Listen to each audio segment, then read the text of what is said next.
Obrigado, Sr. Presidente, senhoras e senhores deputados.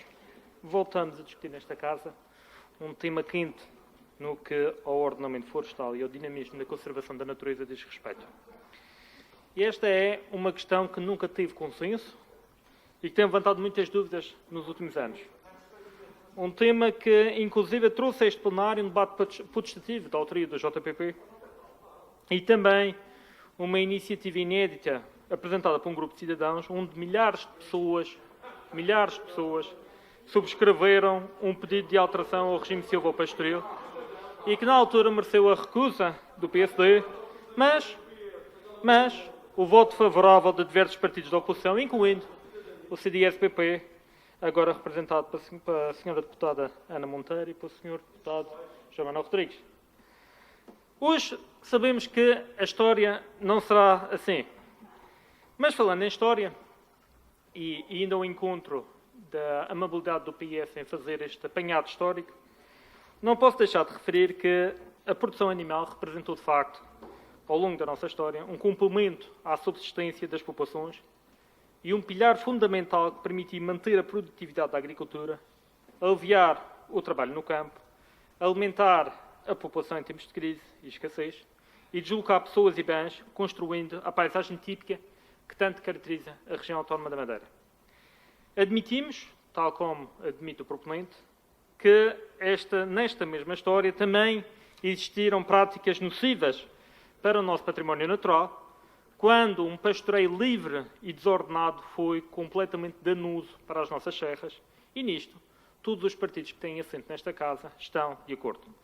Mas não é isto que se pede neste diploma.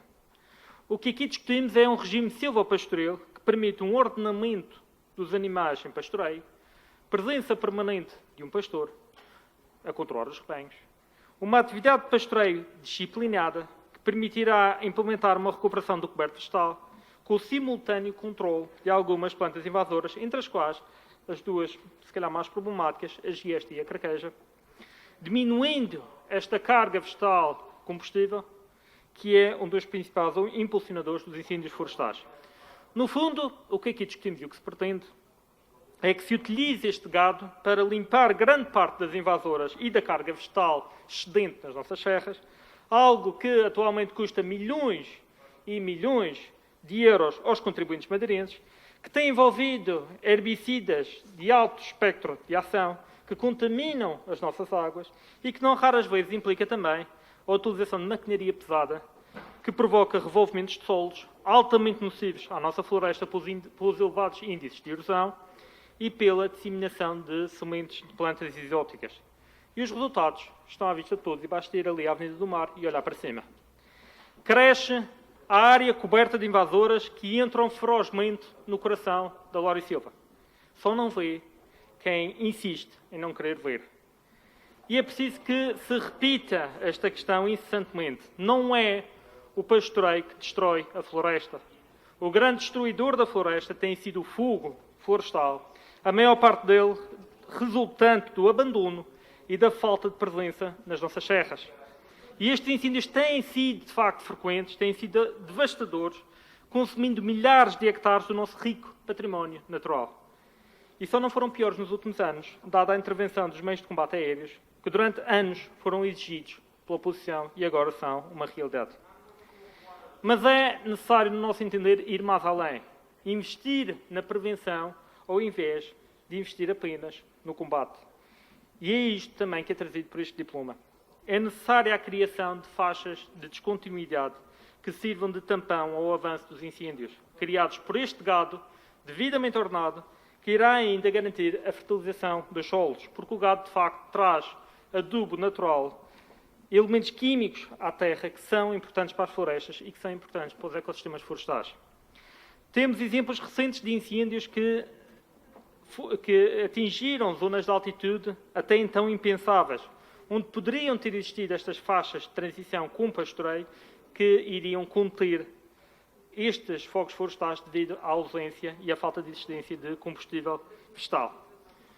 Senhor Presidente, senhoras e senhores deputados, atualmente, e ao contrário do que se passa no arquipélago da Madeira, por todo o mundo, a pecuária tem vindo a assumir um papel fundamental no ordenamento do território e tem sido reconhecida como uma peça-chave no sustento das famílias em meio rural.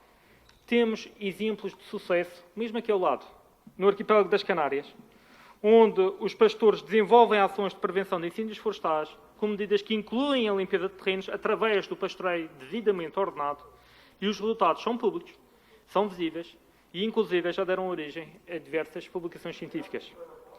Hoje, Canárias poupa dinheiro com a silvopastorícia, cria emprego com a silvopastorícia, cria uma paisagem humanizada e aumentou a fertilização dos seus solos.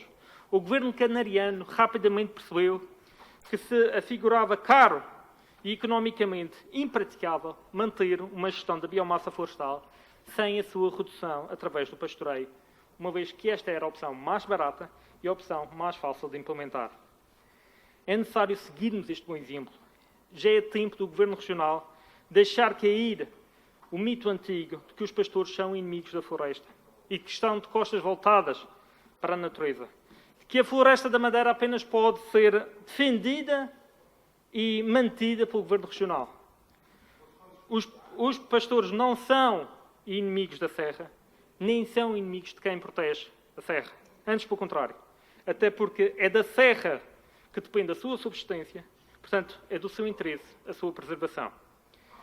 O que é necessário, sim, é que se envolvam os pastores e os técnicos florestais numa verdadeira abordagem multidisciplinar para uma melhor gestão dos espaços florestais. É por este caminho que devemos nortear o futuro do nosso património natural. E, sintetizando, achamos que faz todo o sentido a aprovação deste diploma e a introdução ordenada, e eu repito, ordenada, deste pastoreio, com uma atividade devidamente regulamentada e com regras muito precisas para impedir que essa atividade não volte a ser nefasta nas nossas serras. Porque todos nós, políticos, pastores e demais cidadãos, temos a perfeita consciência de que a ninguém interessa ter o gado desregrado e selvagem que se tinha no passado e onde ainda se verifica em alguns sítios. Não é de todo isso que se pretende. E terminava recordando que, no final do ano passado, foi aprovado por unanimidade nesta Casa um voto ao arquiteto paisagista Gonçalo Ribeiro Teles.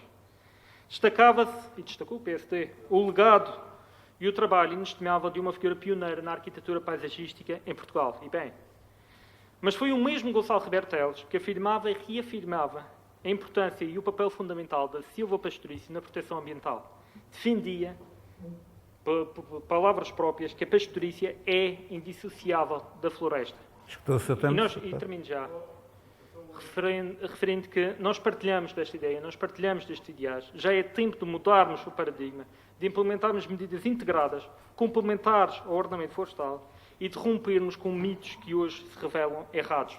É tempo de implementarmos novas políticas em prol da nossa floresta, em prol da nossa natureza, em prol dos nossos recursos, mas também em prol das nossas populações, dos nossos conterrâneos e de todos aqueles que vivem e que têm esta atividade como forma de sustento das suas famílias. Muito obrigado. Muito obrigado, Sr. Deputado Rafael Nunes, do JPP.